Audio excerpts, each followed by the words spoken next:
This lecture is for Chemistry in the Earth System, Unit 1.4, Earth's Interior. Today's essential question is, how do physical conditions and mineral composition change with depth beneath Earth's surface? Our first main idea, Earth's crust.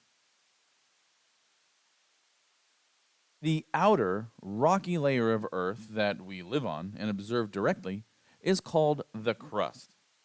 The crust is made up of the continents, or continental crust, and the ocean floor, or the oceanic crust. Together with the top part of the underlying layer, the mantle, these two types of crust make up the brittle part of the Earth called the lithosphere.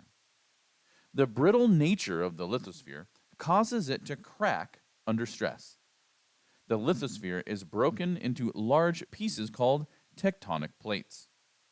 Overall, the crust is rich in familiar elements such as oxygen, silicon, aluminum, iron, calcium, magnesium, and sodium. Many of these elements are important for living things.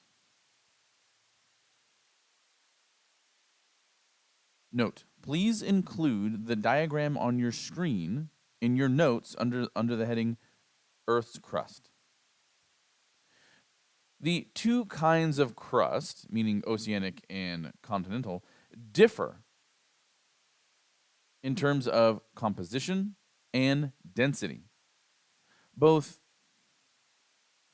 continental and oceanic crust are made mostly of silicate minerals. However, continental crust is characterized by a higher concentration of the alkali elements sodium and potassium, while oceanic crust is characterized by higher concentrations of the heavier elements iron and magnesium.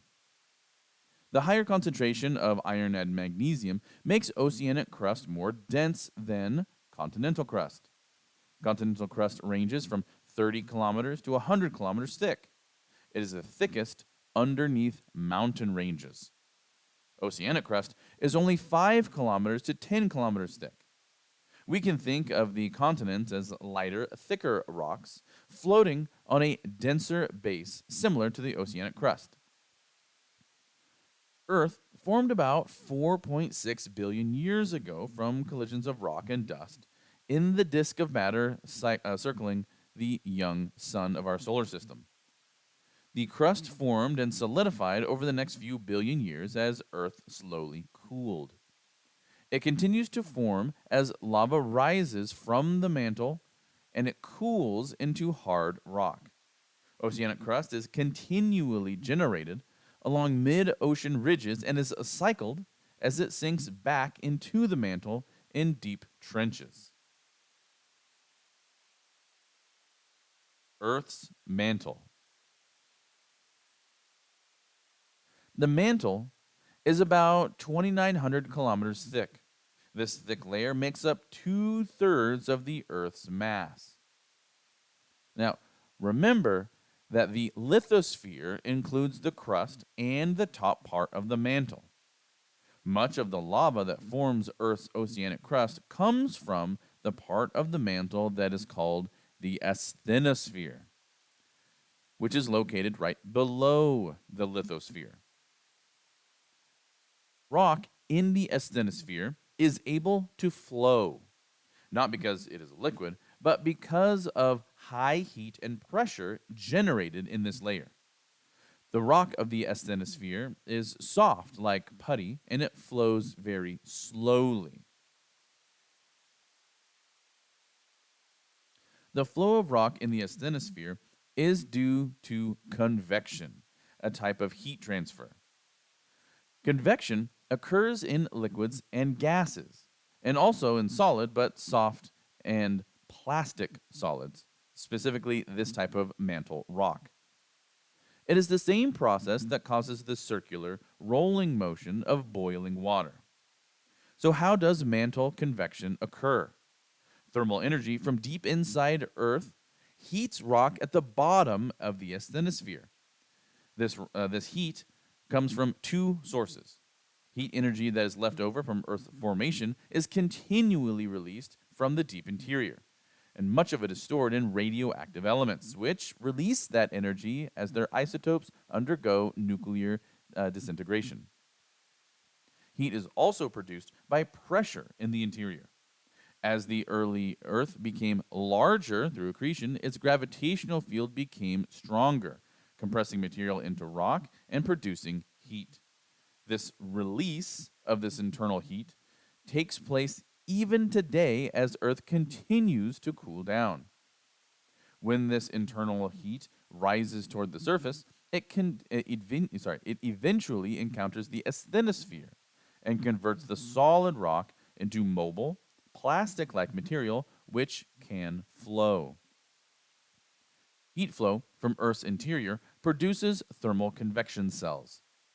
Circulation of heat takes place in the upper mantle because warm, buoyant rock rises and then cooler, denser rock sinks. Imagine a pot of thick liquid, such as oatmeal, slowly heating on the stove, with bubbles sometimes rising. Rock in the mantle is close to its melting point and actually behaves like some sort of hot pudding. Rock expands when heated.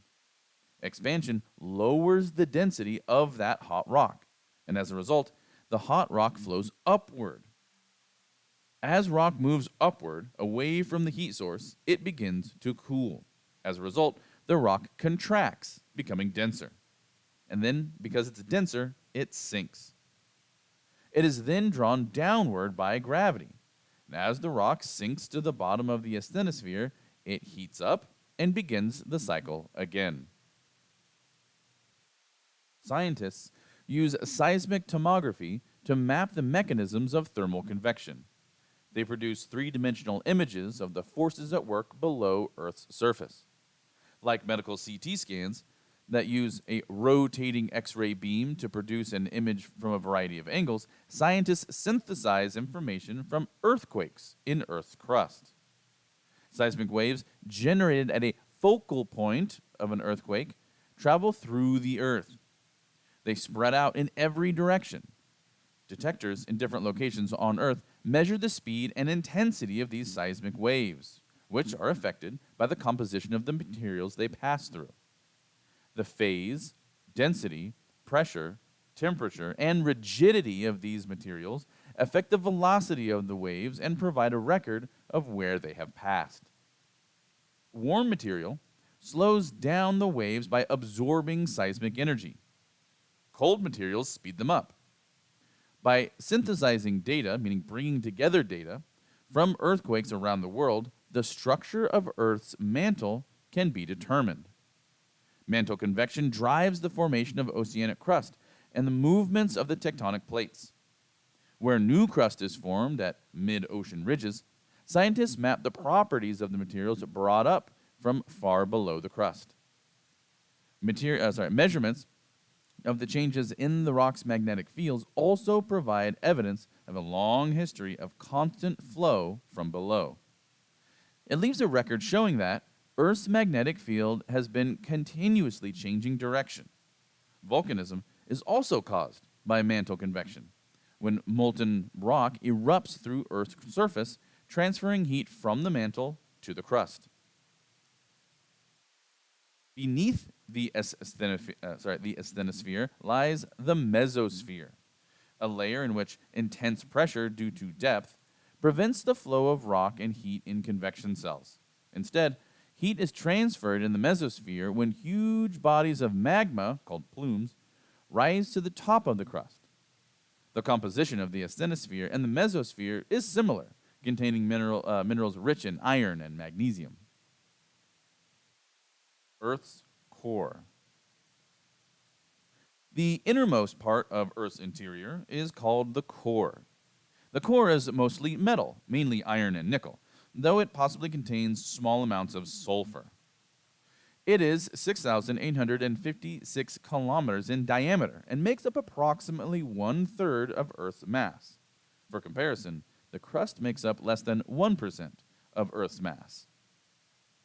As scientists study recordings of earthquake waves or seismographs, they observe a shadow zone through which some waves, called S waves, do not pass. Scientists know that S waves cannot pass through liquid.